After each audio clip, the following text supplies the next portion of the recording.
Wadhieni motende kod weche mag arita kwe. Romo mar kelo thek gi kwe kind oganda jo Turkana kod West Pokot nogore lwanda.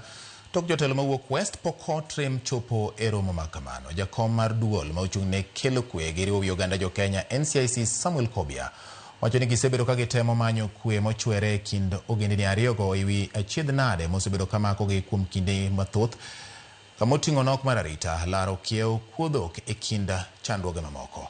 NCIC osingo mar medo manyo yore moko mag kelo jo West Pokot e mesa mar twak ka migawo mar arita bende okwa mondo jware romo kamano kaluwore ni thoth lweny ma osebedo luwore kod weche mag arita.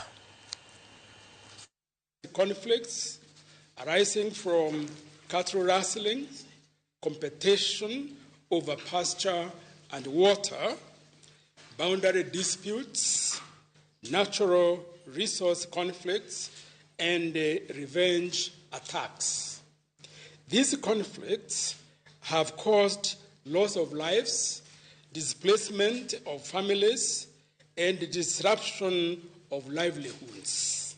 The joint meeting did not take place as envisioned because, as we have said, the only representative from West Pokot is Honorable Peter Lakachampong.